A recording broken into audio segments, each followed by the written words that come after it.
Hello, welcome to the Daily Bell Ringer. Please don't forget to subscribe and check out the questions down in the description. Today we're going to be looking at Article 6 and 7 of the Constitution.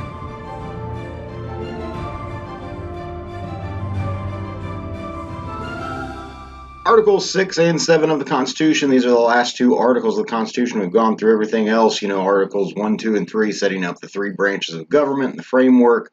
Article 4, talking about state relationships. Article 5, talking about how to amend the Constitution. But now these last two articles are pretty brief, and so let's just go ahead and jump right into it here. So Article 6 addresses the United States itself here within this article, all right? And so first, it guarantees, and you can see I've got money here on the slide. It guarantees that, under this new government, that the United States is going to take on all the debts and contracts that the United States entered into under the Articles of Confederation. So in other words, it's just kind of saying this new government's going to take on the responsibilities that the Articles of Confederation had. All right. So remember the Articles of Confederation being that first constitution for the United States. Also within this article, it sets the Constitution as being the supreme law.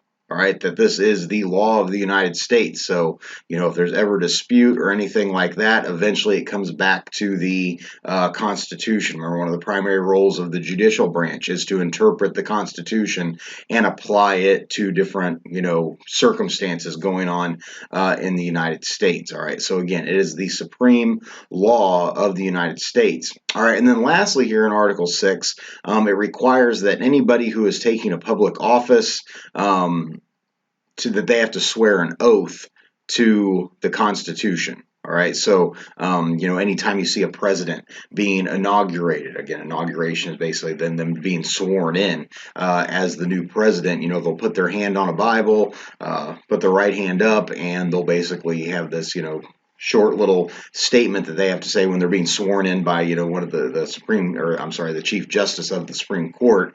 They'll have this thing saying that they, promise to defend the Constitution and uphold the Constitution of the United States. All right, so that's Article 6. Article 7 of the Constitution, the final article of the Constitution, basically just detailed the method of ratification. So ratification just basically means acceptance.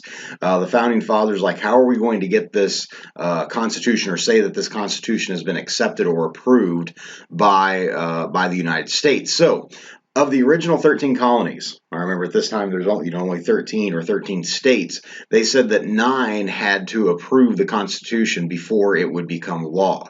All right, so the Constitution was signed on September 17th, 1787. Of course, that's Constitution Day, and it was only signed by 38 of the 41 delegates that were there at the Constitutional Convention.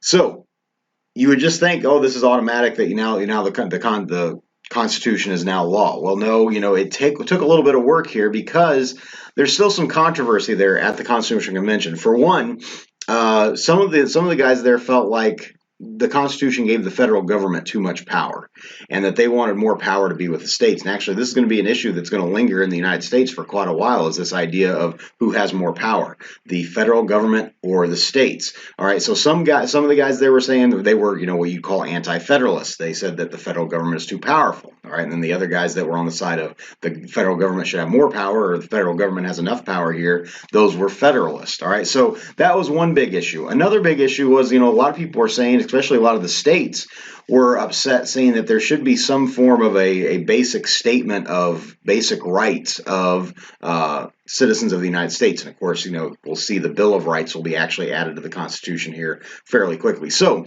immediately upon the Constitution being signed there on September 17th, 1787, a lot of the delegates or Founding Fathers went out kind of on a promotion tour trying to get the states to approve this. So it actually isn't until June 21st of 1788 that New Hampshire becomes the 9th and last needed state to get the Constitution approved. And once it is approved, then they say March 4th, 1789 would be the first day that this government would go into existence, or that this Constitution would go into effect.